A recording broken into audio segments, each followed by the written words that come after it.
Welcome, everyone. Joya Goodrum with the McMinnville Area Chamber of Commerce. I'd like to welcome our two guests today, Beth Black and Dawn Miller-Kay with Hagan Hamilton. They are going to present to us information about Oregon's paid family and medical leave program.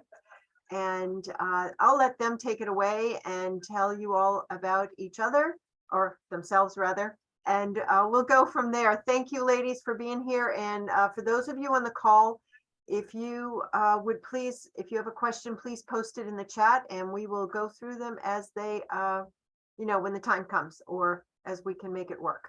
Okay, thank you. Take it away, ladies. Thanks, Joya. I'm Dawn with Hagan Hamilton Insurance. Beth and I are going to present together today. If you have questions, please put them in the chat, and then we will circle back to the chat at the end, because this is our third one of the last few days. And what we found is a lot of the questions will be answered during the presentation at some point or another. So just go ahead and pop them in the chat and we'll run through them when we get done. So this session will be about Paid Leave Oregon, the official language or title that they have given. Our disclosure here is that this information is what we know as of today, right now. Details of the legislation are still being finalized. We were just talking about that a few minutes before the call today, that they are still making some gray areas, trying to turn those into black and white as employers ask questions. And so Beth and I are constantly sending, daily updates over to the Paid Leave Oregon team, asking the state, hey, do we have an answer on how this scenario would work? So if you have a specific scenario you want to run by us, or you want us to ask directly so we have it documented, just shoot us an email, and then you can sign up for the state plan updates. And so I've included that hyperlink as part of this presentation that will get sent out to you. The agenda today, we're going to talk about an overview of what Paid Leave Oregon is. I know a lot of you have buried your head in the sand. You don't want to know. So now's the time. Who is covered, who can elect coverage, contributions and reporting, assistance for small employers. And for Paid Leave Oregon, a small employer is considered under 25 people on payroll, regardless of where they are anywhere. The tax may not apply to some that live in other states, but we're still looking at how many belly buttons are on payroll. So it has nothing to do with benefit eligibility. If somebody works 2 hours a week and is reported on your payroll and lives in the state of Washington, they are considered a belly button for the purposes of this program. Equivalent plans, we'll visit about those. That's where Beth and I and our team at Hagan Hamilton come into play. And then we'll give you a sneak peek of the Francis online portal and application process. So if you haven't been on there, everybody will need to get familiar with that. So we'll show you what it looks like and give you that inside scoop. All right, Beth, you want to go ahead with this one? Yeah, so up first is what's covered. So what does this Oregon Paid Family Leave actually provide? And it's going to provide up to 14 weeks if somebody is out due to a pregnancy complication. For everybody else, it's 12 weeks. So you're going to get 12 weeks, and that's in a rolling benefit period. So there's our very first kind of like complication. This isn't going to match with your employee benefits. This isn't going to match with a tax year. The 12 weeks is going to be in a rolling benefit year. So from whenever that specific employee accesses the leave, they will get a fresh new bucket of those 12 weeks come the year from the first time that they access. So that's all going to be a rolling situation. However, as Dawn mentioned that Francis portal, that's going to track all of this information, the amount of leave an employee has used, whether that's with you or with another employer. So we'll get into that as we move through the slides. But so 12 weeks paid leave, and there's 3 different ways that you can access the leave. First is family leave, and the biggest one is going to be bonding. So now every employer in Oregon is going to have a paternity leave policy. And specifically for the father, the paternal parent in this situation, they have the whole year to take that bonding time with the child.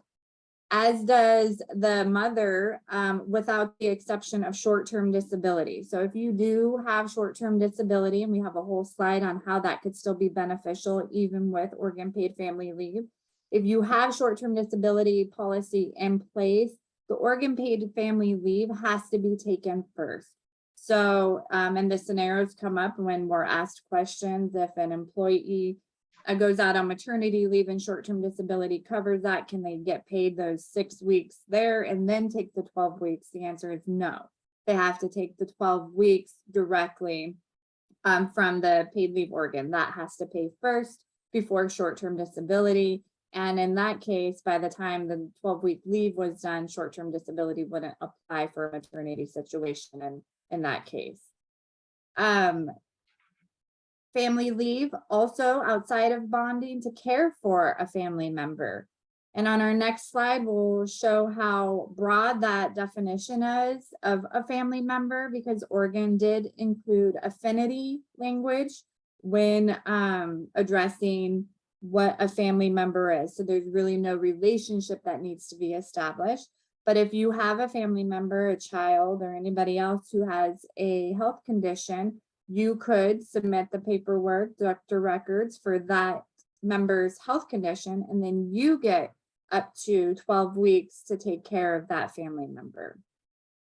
The other way to access leave is medical leave, and that's for your own personal medical condition. So if you as an employee are just unable to work for medical reasons, and it does list serious medical condition, we're still waiting for a definition from the state on what is considered serious. We do know that cold, flu, simple things like that aren't going to trigger the 12-week paid leave, but hospitalization due to a flu or COVID, that could trigger the 12-week paid.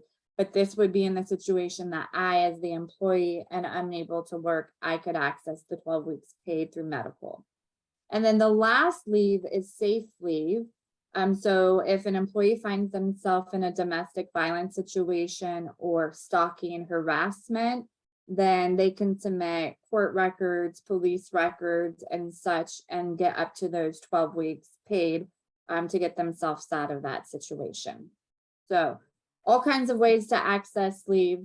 I think we can move to the next slide. Because once you're on leave, what are you going to get paid? So you get 12 weeks, 14 if it's a pregnancy complication, but 12 weeks for everybody else, paid leave to take care of a family member, to take care of yourself, or to get yourself in a safe situation. If you are on leave, what you're going to be receiving is the average weekly wage for the state. And it's important when using these numbers that we're using the state average weekly wage and not workers' comp, because theirs is a little bit more inflated. So that's that $1,147. That's the state average weekly wage. And the benefit through Oregon paid family leave is up to 120% of that average weekly wage. So that would be that bottom number of $1,376. So that's the maximum benefit. If an employee makes that or below, they're getting 100% income replacement. So exactly what they were making, they're going to be paid out while they're on this 12-week leave.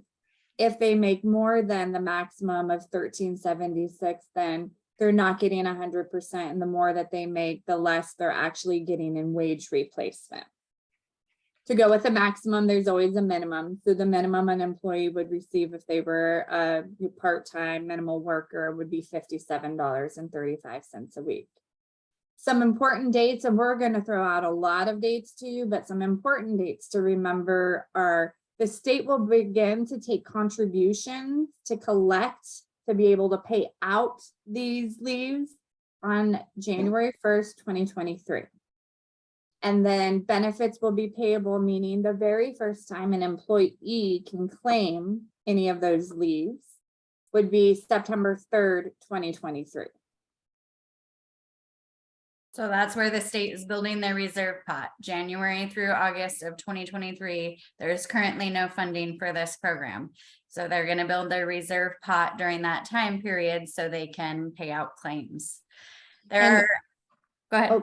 I would add, just for reference, This is the shortest collection period that has ever been done in a state leave program. On average, they collect 12 to 24 months of dollars to build a pool to pay out claims. So Oregon's going with the short collection. So there are a few protections to be aware of as an employer. From the employee perspective, if I've been at my job for more than 90 days, my job remains protected and safe. And it has been very evident in the state webinars that you cannot penalize your employees for using paid leave. So when they come back to work, so first of all, if they've been there for more than 90 days, their job is protected. When they come back to work, you need to offer them the same position, same pay, same titles, same accrual of PTO and or other benefits. So that has been very loud and clear from the state as an employee protection. As an employer, employees cannot use more than 12 weeks in that 12-month benefit period. And the only exception to that is a pregnancy-related complication in which the birthing mother gets 2 extra weeks. So they would get 14 weeks in total. And I wanted to break this down to a real life example. So the example is I work for Hagan Hamilton forever. On October 1st of 2023, I need to use 3 weeks of paid leave Oregon for a back surgery on myself. Then January 1st, 2024, I go to work for the McMinnville Chamber. So I'm leaving Hagan Hamilton. I'm going to work for a new company. What happens? And your 12 weeks does not start over. My 12 weeks started when I went out on October 1st, when I was an employee of Hagan Hamilton. And so I'll have 9 weeks left to use before my next rollover period, which would occur 1 year from the date that I initially went out. So that means every single person at your company will have a different benefit year. And that is just very important to get out there. And how will that be tracked? It will be tracked via that online portal, Francis. So if Hagan Hamilton logs in, they see I was approved for 3 weeks. I go to the chamber can log in and see, oh, Dawn was already out. She has 9 weeks left. So everybody's going to be familiar with that portal. And then the same thing goes for the private carriers. So when we talk about MetLife and Principal Financial, those private insurance companies, the same thing would happen. Ultimately, they're going to report to Francis on your behalf. So they'll have data and then they're going to send that to Francis. So everybody's on the same page. Beth alluded to who is covered as any family member. And so over here on this chart on the right-hand side, you'll see any individual related by blood or affinity. So affinity means we feel bonded or connected to. Very broad definition. Anybody we feel connected to, doesn't have to be blood related, is going to be a covered family member for that first bucket of family leave. Pretty much everybody's required to participate in the program and pay in premiums. There are a few exemptions. So tribal governments, federal governments, and then self-employed individuals can actually choose to opt in or opt out. So they'll want to decide what's going to be best for them. And the opt-out process is still under development. So we don't know what that will look like for those self-employed individuals that would like to opt out yet, but it will be forthcoming. How or who qualifies? When do they qualify? The state of Oregon said once you make $1,000, you're eligible to receive a benefit. And that $1,000 is really in the prior plan year. So if anybody's working in 2022, they are going to be eligible for benefits in 2023, as long as they've made $1,000 in 2022. We did press the state of Oregon and say, okay, well, let's use the example. I'm a stay-at-home mom in 2022. I go back to work January 1st of 2023. I pay in all of 2023. I go out December 24th or December 31st. what happens? And they said, well, we're going to take into consideration that you weren't working the prior plan year. So we're going to do a calculation of your average weekly wage based off of 5 quarters. And depending when you go out in the year, we'll determine what we're going to pay you on the average weekly wage. All of that to say, you guys, that this is not black and white. This is something that they're going to have a system, and or the private insurance company is going to have a system to determine. So this is not as easy as punching in a calculation, especially if you have people who are maybe coming in and out of the workforce. Who is not considered an employee. So independent contractors, volunteers, railroad workers, work training, work study programs, they're not going to be considered an employee for this benefit, but there's no waiting period. Once you make $1,000, you're eligible to file a claim. So the state of Oregon already has a Leave Act protection. It's not a paid leave program, but it is job protection, and that's OFLA. It doesn't replace with Oregon paid family leave, so they're running concurrently together. We wanted to point out some of the differences between those two. OFLA is just for employers who have 25 or more employees on payroll. So if you have less than those small employers, you would have never had to manage a leave. You would have never had to track intermittent leave. You wouldn't have had to do any of that. With Oregon paid family leave, everybody is eligible, all employers. It doesn't matter how many employees you have. Every single employee is going to participate in the leave program. So you as an employer need to know about it. Employee eligibility with OFLA, you had to be at your job 180 days. You had to work a minimum of 25 hours to get all that job protection in this leave program. Here, you have to work that make that $1,000 that Dawn said to get the leave benefit. And then, as mentioned prior, to get the job protection benefit, you would have had to been at the employer only 90 days. And in 90 days, if you took the leave, not only do you get the paid leave, but your job is also protected. And then the amount of leave is different. With Oregon paid leave, it's 12 weeks period, plus those 2 additional if related to pregnancy complications. And with OFLA, it's 12 weeks, but you could get an additional 12 for pregnancy disability and an additional 12 for a sick child. So that one could extend a little bit longer, but your 12 weeks paid is going to come from Oregon paid family leave. Another thing that is different, but does make it a little bit easier on the Oregon paid family leave, is you can only take days in a whole increment. So under Oregon Family Leave Act, an employee could take 4 hours one day to go to their, say, oncology appointment and not take the whole day, but just take the 4 hours, and then the next week take the 4 hours. Under Oregon paid family leave, it has to be in a full day increment. So you can't take just a half a day, you'd have to take a whole day. But you can take them throughout the span. So you do not have to take 12 weeks up front. So if you have an aging parent who needs help, and you as a sibling or a child signs up for 3 days a week to take care of your sick parent, then you could use 3 days a week throughout the 12 weeks and not have to take them concurrently. But it does need to be taken by a day, not by hours. And then reasons for leave, over there on the OFLA, they have a couple extras that the Oregon paid family leave doesn't cover, like sick child and bereavement. And by sick child, we mean like your child has the flu and you're unable to come to work for a while. Under here, taking care of a child, you would have to have doctor records as to why the child needs care. Also, bereavement, school child closure is covered under Oregon Family Leave Act. So if the schools close and you needed to be at home to take care of your child, under OFLA, your job would be protected, and under Oregon paid family leave, that's not. So just a couple little differences. And then down there at the bottom, I know Oregon's 40 hours of mandatory sick leave is still required. So you still have to give them the mandatory sick leave. And then this paid leave is also floating out there to access. Good times. So how are we going to pay for this? So we're going to talk about contributions and reporting. So up to 1% of an employee's wage.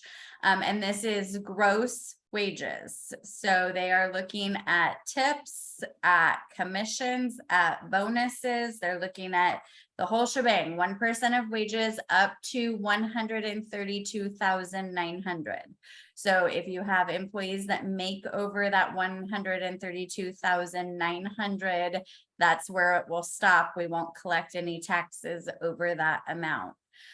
How that 1% will break up is 60% will be paid by the employee and 40% will be paid by the employer. So 0.6 of 1%.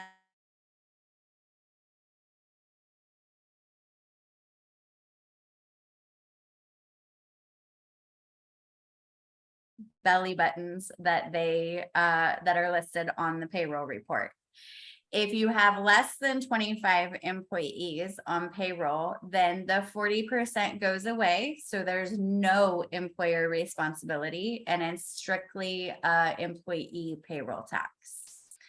If an employer does choose to pay the 40%, so let's say you have under 25 employees and you say, well, it's a hot job market, so I'm just going to take that off of my employees' plate and I'm going to pay the full 1%.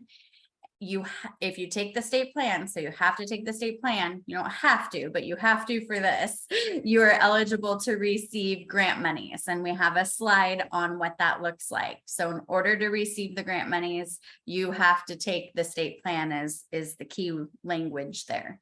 On the left side for the funding breakdown, this shows you at a 1% payroll tax, what it would look like for the employee and employer split throughout the year. Now, the reason we say up to 1% of wages is because 1% is what the state has decided that they're going to put in as the payroll tax, but we are seeing private carriers come in under 1%. And so we'll show you some examples of that on a few slides. I did mention those small employer assistance grants. So this is the slide on that. If you have less than 25 employees, you must be enrolled in the state plan in order to access those grants. You have the option of taking a private plan, but then you lose what those two grants provide, which are the last two bullet points, up to $3,000 towards the cost of hiring a temporary employee and up to $1,000 to reimburse for significant additional costs incurred while an employee was on leave. So maybe you had to hire a temporary employee, but you had to hire them at a higher wage. They're going to help supplement a portion of that wage.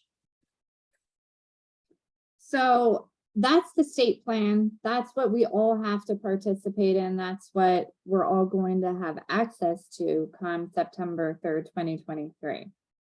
And now we've mentioned equivalent and private plans a couple different times, and we want to break down why. Why would an equivalent or private plan make sense in this situation? Well, Washington, our neighboring state, has already done this, and they're in their second year of claims pay. They did a 12-month collection, so 3 years in total. In their very first year, their very first month that they paid out, the average claims turnaround time was 6 to 8.5 weeks. Really just depend on where you were in the state, but that's quite a long time to be without income if income is expected while you're on leave. And, you know, it was really just a matter of claims. They had a run on claims in the first month that they expected the volume in 4 months. So they weren't staffed to process and such. Well, a private plan has been, still does, pay disability claims on a regular basis. All of these private carriers, and there are 7 in the state did allow private plans. And I'll preface that Washington did not. Washington did not allow for private carrier replacement options in that state. So Oregon did, and smartly, probably because that's going to alleviate some of the run on claims that they're going to have to process if they have private carriers picking up some of that for them.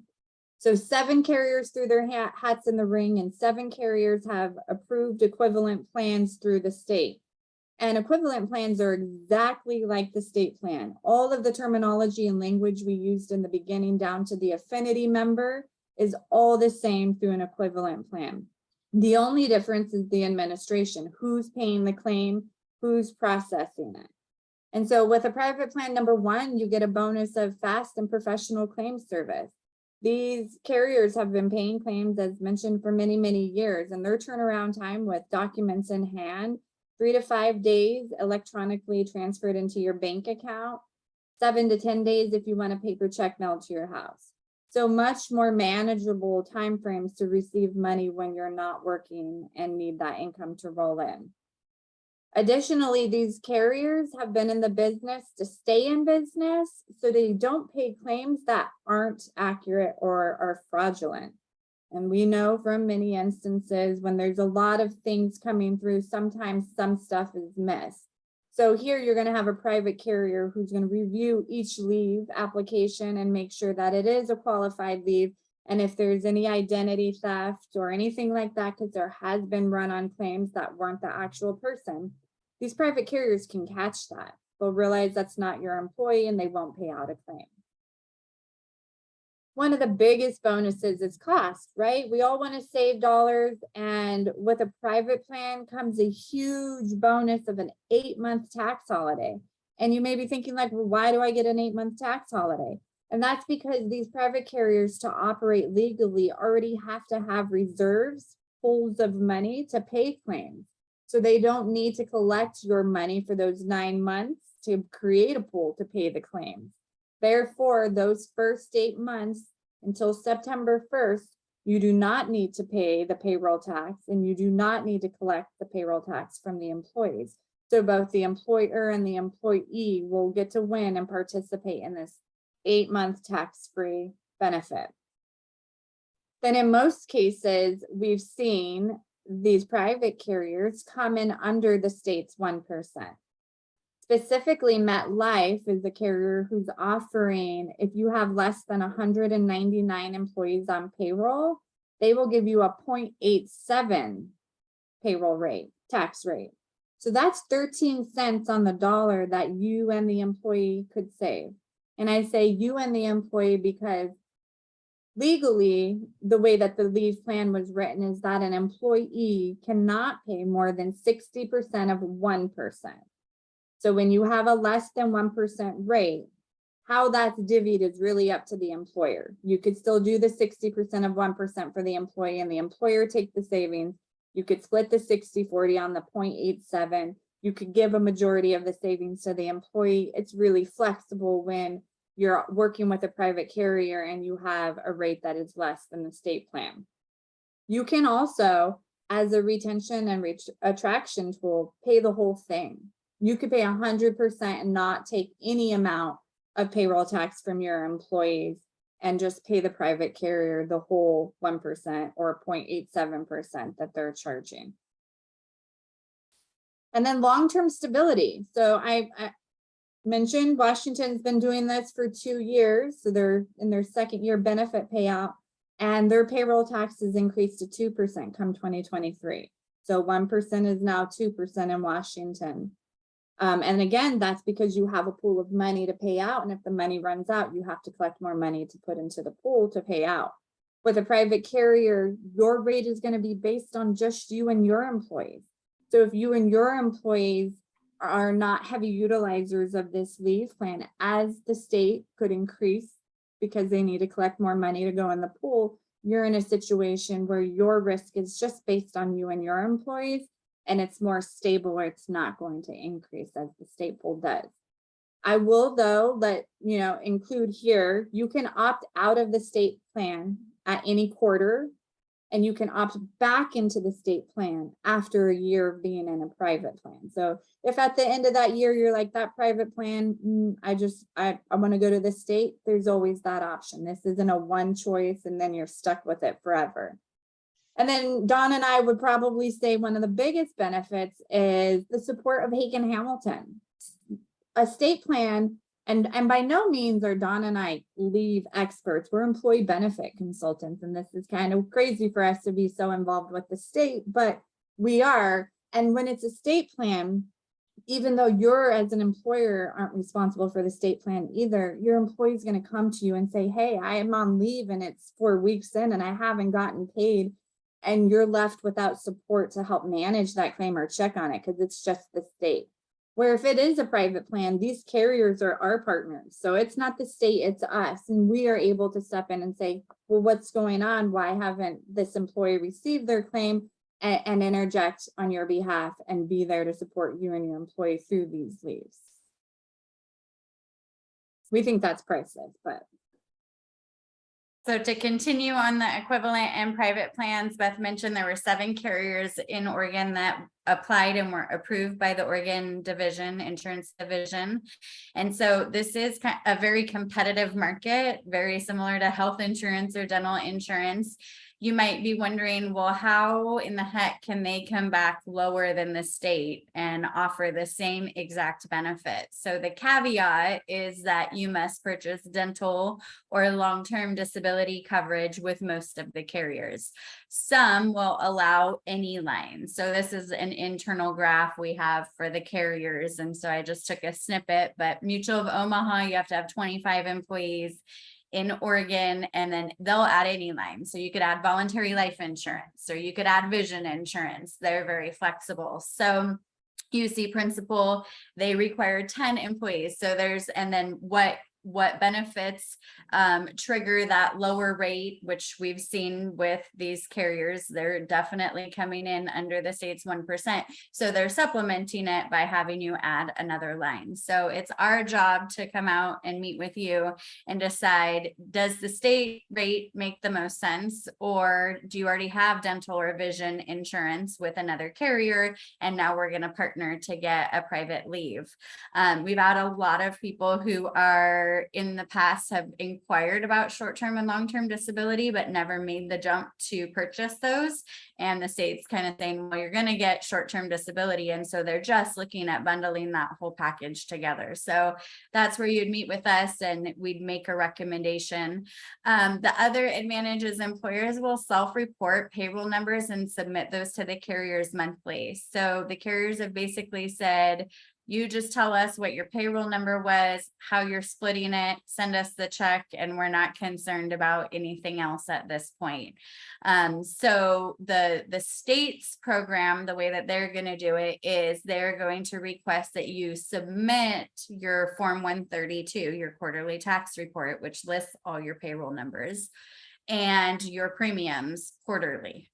So if you have high turnover or a lot of volume of differential in payroll, that could be somewhat cumbersome to do it on a quarterly basis as opposed to just adjudicating it every month like you do the rest of your benefits.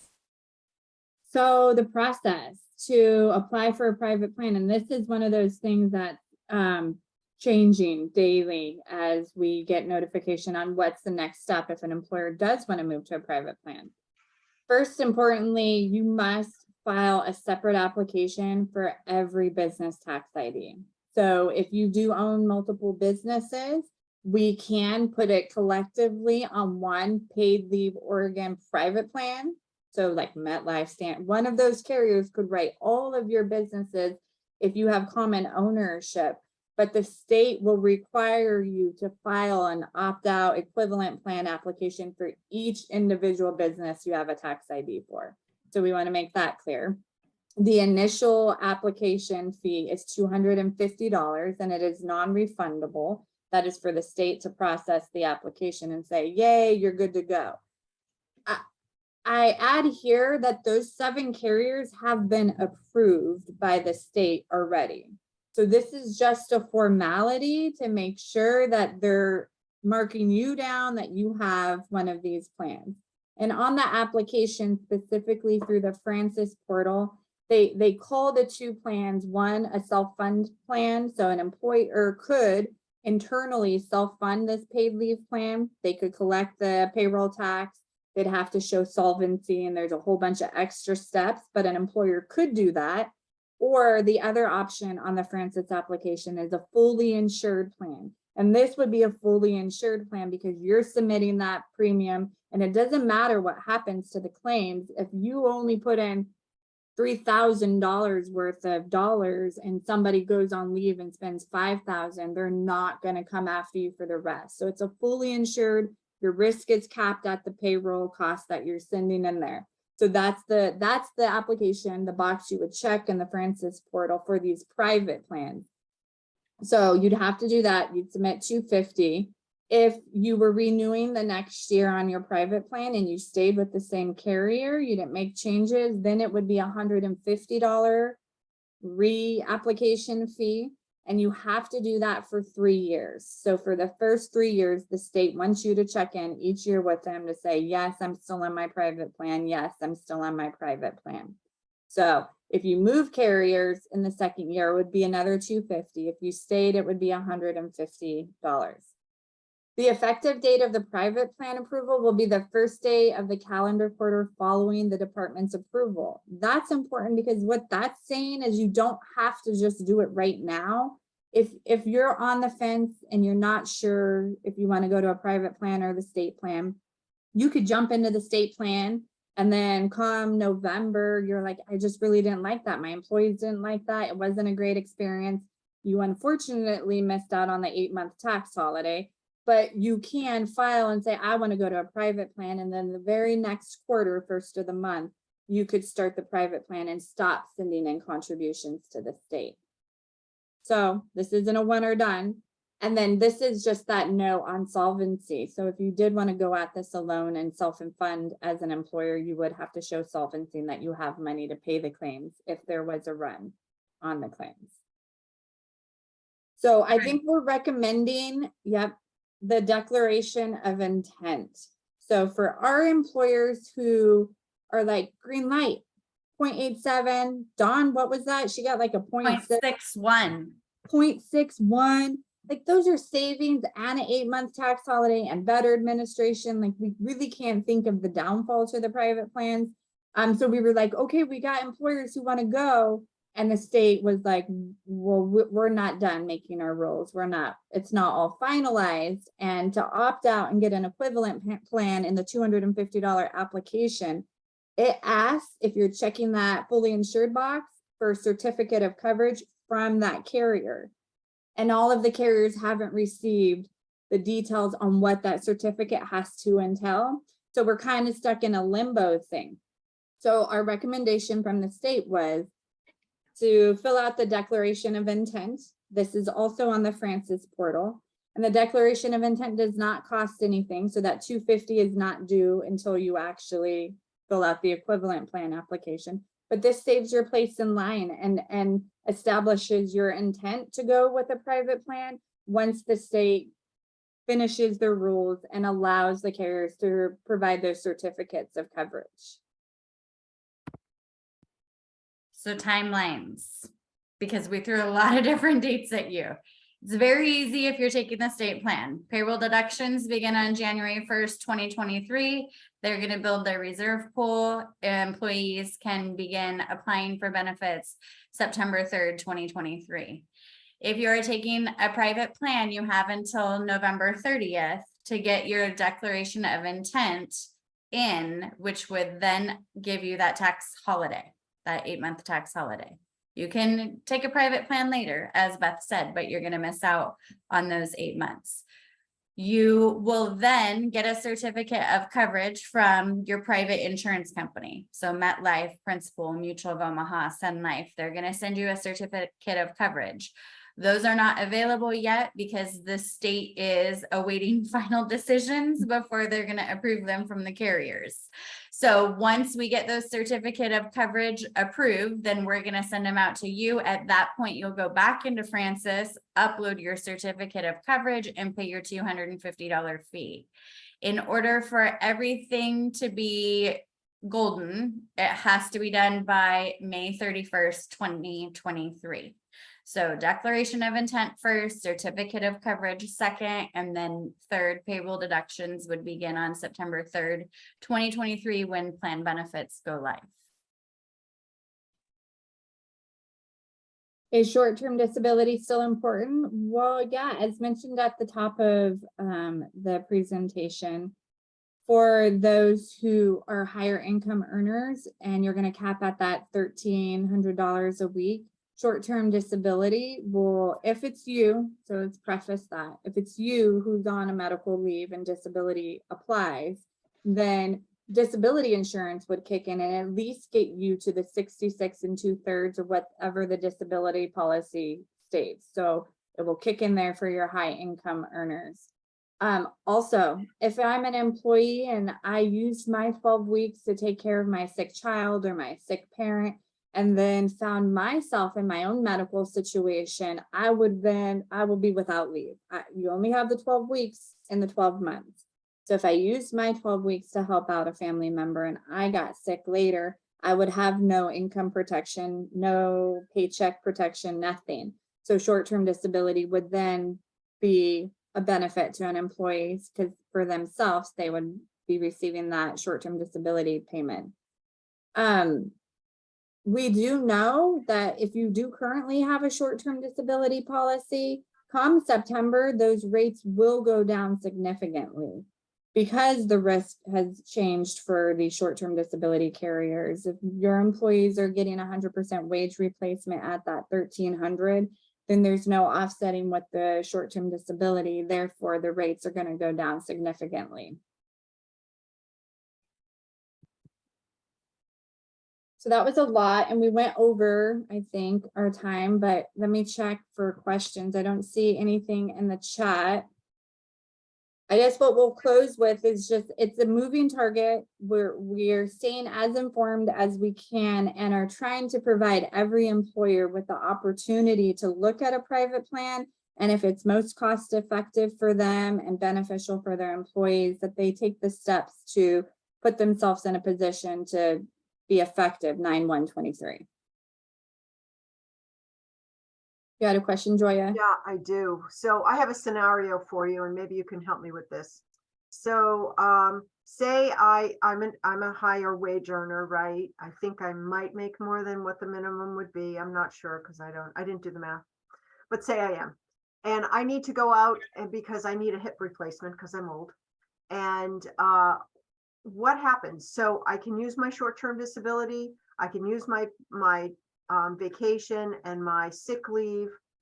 And I can also, and I say also because I don't know where the line is, can I also get paid through paid family medical leave? Or do I have to take all of those other things first and then apply for paid family medical leave? Was So that the good news is the state gave us a very clear guidance that they are always going to be primary, period, end of discussion. So if I go out on a knee replacement or a hip replacement or have a stroke, I'm covered under paid leave Oregon as primary if I haven't used my 12 weeks. So that will always be the primary go-to, which is why we're going to see short-term disability rates drop, because we know that the state or the private insurance company is going to be on the hook for those first 12 weeks. So there are two scenarios where short-term disability then could come into play. One is you are a high wage earner, and so maybe you're only getting 40% income replacement through paid leave Oregon, and your short-term disability contract says 60% or 66 2/3. Some of the richer contracts are up to 66 2/3. Then that disability carrier would supplement paid leave Oregon as long as it was on a it wouldn't be for family leave. That would be for a qualified disability approval. right? Yeah. So in your example, paid leave Oregon's always, and I think that there's a lot of questions because what we had initially thinking of maternity, well, as a mom, could I take my short-term disability and I have 6 or 8 weeks coverage and then stack 12 weeks on that? And then I have 40 hours of sick leave that's required. So I'm out. And the answer is no. Paid leave Oregon said, we're going to be primary. And there's no, in that scenario, there's not going to be disability coverage because at most we pay 8 weeks for a C-section. So that will be absorbed by the 12 weeks there. So there won't be any disability coverage that would pay out in the example of a birthing mom. And then for the PTO sick time, that's really up to every employer and what they say in their handbook and what they allow. I know there are some employers, especially those who don't have short-term disability, that are allowing employees to pull from the PTO bank to make themselves whole. So if they're only getting maybe 4 hours replaced from Oregon paid family leave, they could pull out 4 hours from their PTO pool to make themselves whole that whole day. Again, that's an internal, like there's no rules around that, but if you wanted to allow that, you could. Great. I Okay. do have a lot of groups who are reviewing their paid time off and holiday schedule and making some updates to that. So I know this will be a topic, I think, of HR discussions and forums in the future of what are you doing? Are you supplementing for high income earners, or are you just giving them the PLO benefit that they have? So it will be, HR 2.0 class that we get to go to once these come live on best practices that are going to come out of this. And, one of the other things that we've had some questions on are, now that we have remote workers, well, what about workers in other states? So just keep in mind, this is somebody with a home zip code in Oregon. If you have somebody outside of Oregon, for instance, in Washington, they're already paying into the Washington, so they're going to get the Washington program. If you have somebody in New Mexico that doesn't have a program, they don't have anything. So, and you can't extend the Oregon benefits into other states unless you have over 100 employees, and then you can kind of customize plans. But anybody who's under, it's very black and white. So we have some employers who are saying, well, I'm going to go with a more relaxed PTO payout policy because I do have remote workers and I have my Oregon workers who are going to be out. They're going to be taking care of them because they don't have any PLO. So it is a very interesting conversation, and one I think that will continue to be developing over the course of the next 12 to 18 months. Thank you, Okay, I Dawn. think we had a question. So Yeah, an we do. employer, Yep, did go you ahead. have- So up to an employer, if PTO can stack after PLO, take up to 12 weeks on PLO, then use PTO after that. So it's up to an employer if you want to allow the employee to stack your PTO on their leave, making them whole. And if somebody's getting 100% wage replacement, they don't need their PTO on top of it. But for the PTO behind it, there's really no rules. If they took their PTO, so like Dawn said, the state's requiring that the paid leave Oregon go first, period. If the employee returns to work from 12 weeks and they have PTO hours and then they want to use those PTO hours to go out, there's nothing saying you can restrict them from using those PTO hours, but at that point, their job's not protected under the paid leave Oregon because they're taking PTO hours and it's not a leave. So then it would transition into a different situation. And again, it's up to every employer how they're going to handle that. And OFLA wouldn't come in at that point either, right? Not unless it was an OFLA leave. So if they were on one of those reasons and it was an OFLA leave, yeah, because those are going to run together. So if it's an OFLA leave and it's a sick child and they're getting this, or they get 12 extra weeks for a sick child, yeah, OFLA still overrules. They only just got 12 weeks paid from paid leave Oregon. Right. Okay. Oh, it's so complicated. Yeah, and we did ask the state if they can make OFLA and paid leave Oregon run concurrently. So can we change the language and policy so it's all one or the other? And the answer is no. I'm exaggerating here, but the word OFLA is like put in legislation 1.6 million times. And so they would have to go back to every piece of legislation that has OFLA language in it and update it to paid leave Oregon. So they decided to keep them separate. And that is why there are some things like bereavement and military coverage is another one that are protected leaves under OFLA, but are not going to be a benefit that's payable under paid leave Oregon. And then the kind of the burning one for us right now is what is a serious medical condition? Because the state has indicated that you have to be out that full day. And so I think of the person who has physical therapy, the first Monday at 8 a.m. and they're back to work by 10, well, they're not out a full day. So in my eyes, they're not going to be eligible for the paid leave Oregon, but they would be eligible for OFLA and could potentially fill in with PTO or sick time, however that bank works at their employer.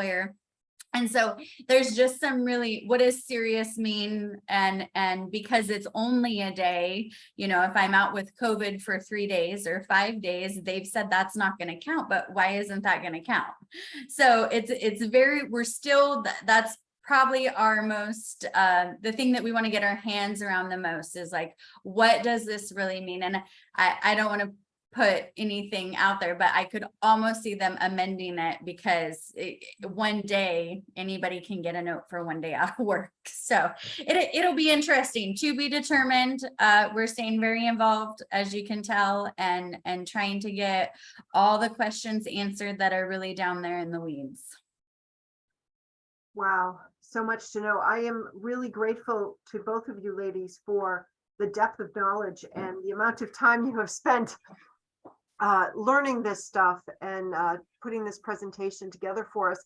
Are there any other questions? It is 1:52 and we could get 8 minutes back in our day. If there aren't any other questions, I don't see any. Yeah, thank you. That means we ladies. did it. We're clear as mud. Everybody gets it. Well, I think there's a lot of digesting that needs to happen with this information. Your presentation was so clear, and I, I'm sitting here thinking, okay, how am I going to implement this here? And the decisions that we have to make here at the chamber for our staff.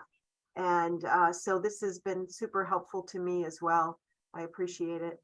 I don't see any other questions. So Well, thank you, everybody. Enjoy your Thursday. I'm going to stop our recording. Stop.